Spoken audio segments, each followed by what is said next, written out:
Storytelling is a powerful tool when it comes to influence and persuasion. It is not to say that data and facts are not important. Actually, they both matter.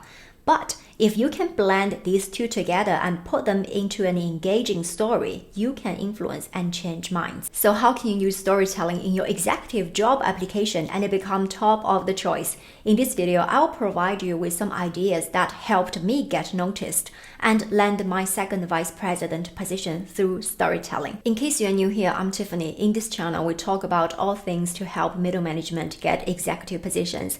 Subscribe if you want more content on this topic. In the best-selling book, Brain Rules, the author shared a surprising insight that explains why one job candidate application gets them noticed, while another lands them in the rejection pile. The reason is emotion. Now you might think companies and recruiters make hiring decisions based on logic, but their feelings play just as large a role. This is basic human nature. Our emotions drives how we connect with others, and these connections leads us to perceive someone either positively or negatively. The fastest way to land on the positive side is simple. Tell a good story on your resume, in your cover letter, and during the job interview. This is a very good news for you. Why? To you as a job candidate, this is actually a really good news. As a job candidate, you have more power than you realize, and with the right story, you can make people feel good about you. We can think logically when we feel good. When we make a decision to hire, we have to feel good first. Once you know how to organize your ideas into story that make people feel positive, this emotion will result in a rush of feel-good hormone, dopamine, in your listener's brain. Like the book Brain Rules points out, dopamine greatly aids memory and information processing. It creates a post-it note that reads, remember this. So how to do this? The number one idea is to begin with your audience in mind. We all know that many big companies are using AI platforms to scan through hundreds or even thousands of resumes and applications. They make decisions based on keywords that match the job descriptions. The thing here is that making yourself relevant by matching keywords for a robot recruiter does not mean that you are not communicating with a human recruiter who actually will be calling you for a job interview. You can and should try to influence both. If you're watching my channel, you are likely in a middle management position with over 20 years of experience, ready for an executive position. When writing your executive resume, most people think it is best to provide an extensive, chronological list of job positions and experiences. Perhaps you are also thinking if you pack as much experience, projects, and positions into your interview and your resume, there must be something that can be relevant to the recruiter and the job. Actually, I can tell you right now, the opposite is true. Now let's stop here and look at this from a storytelling perspective. Ask yourself this question. Is the person receiving this information through your job application going to remember everything? Absolutely not. Will they be interested in everything you have jam-packed in your resume? Absolutely not. The fact that you talk as much track records as you can during the job interview, even if they are very impressive achievements, will this help you get the job? Absolutely not. So would it be wiser to use your time prioritizing the information that will be most relevant to them?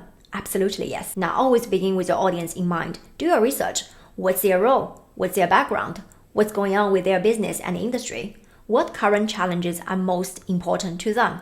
How is their company's performance? What their competitors are succeeding at? What are they hiring for this role? What problem are they trying to solve? Why are they talking with you?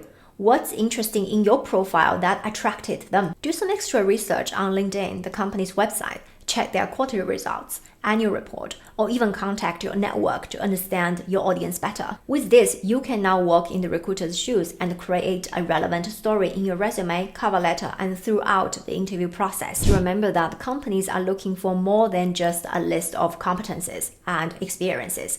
They want to hire someone who has both the technical skills and the soft skills. This includes authenticity, strong communication skills, mindfulness, self-awareness, inclusiveness, the ability to influence stakeholders up, down, and cross, and motivate a team. So if you currently jam-pack your resume and cover letter with the right keywords and wonder why you are not getting any interview, it is time for you to watch this video where I walk you through how to write an executive resume. The words you use need to show your executive voice, your leadership brand, and your personal value. You are a human, and you want to seem like a real human being. Now think this way, even if you pass the application tracking system with all the right keywords and your resume lands on the table of a real human recruiter, you are not likely to get through with your lengthy resume that has all the right keywords. Now, if you agree to have your audience in mind, not just talk to robots, hit the like button for me. Tip number 2 is to have a leadership brand and promote it throughout your job application and support it with specific examples. Articulate your leadership brand and how it aligns with the needs of the company and the team. For example, are you a disruptive leader? You're okay with making people a little uncomfortable in order to drive that transformational change to get your company to the next level. Or are you a turnaround leader? You are able to fix things broken and turn around a function that was underperforming. Are you a stabilizer? You understand what's already working well and you can protect it, leverage the momentum for future organizational growth. Now, you are ready for the third step, that is to tell your story. When it comes to executive level interviews, the interviewers want to see concrete evidence that you can deliver measurable results for the organization and that your leadership style aligns with the company's culture. You need to be able to clearly articulate your leadership value and support these big picture ideas with real life stories. This will strengthen your case for making the transition into the executive ranks. The best way to make yourself stand out is by showing the specific results you achieved in your previous work. While other candidates may simply answer, yes, I have managed a hybrid team before, you can go into a much further step by saying this.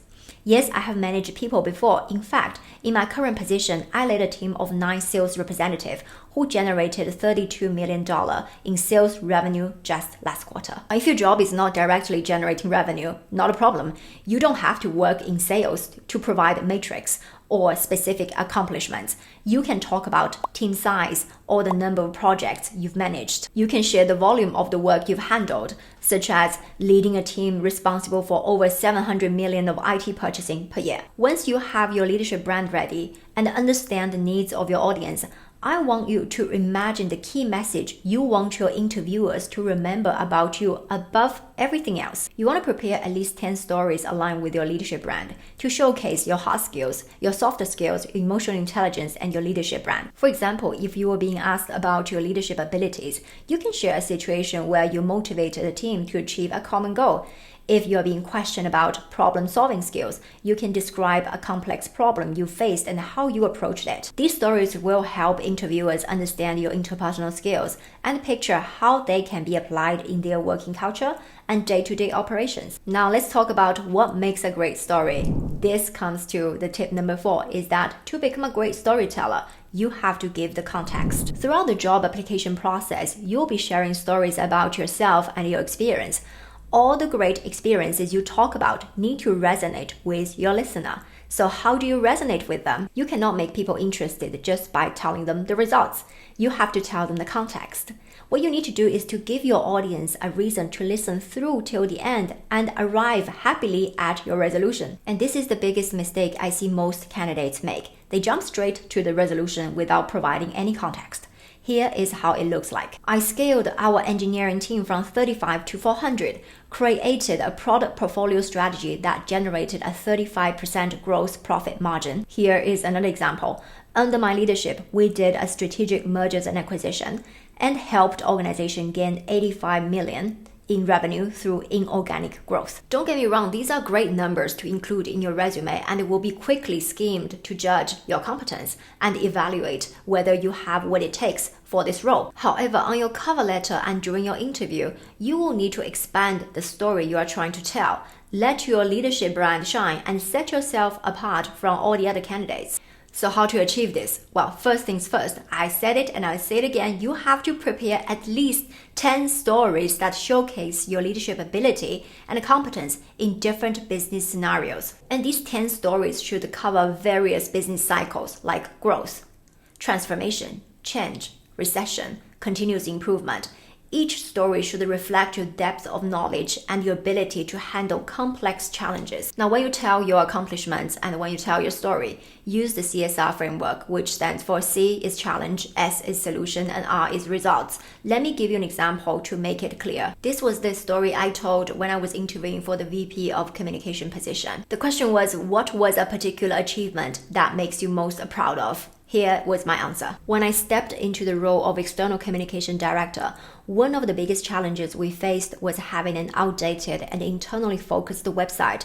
This led to a low conversion rate, and customers were having trouble finding what they needed because our website structure mirrors our organizational design. The result is our customers leave the website or they struggle to navigate it, leading to a high bounce rate. We invested heavily to get this traffic and visits, but have wasted most of them because the visits were just not converting into leads and sales.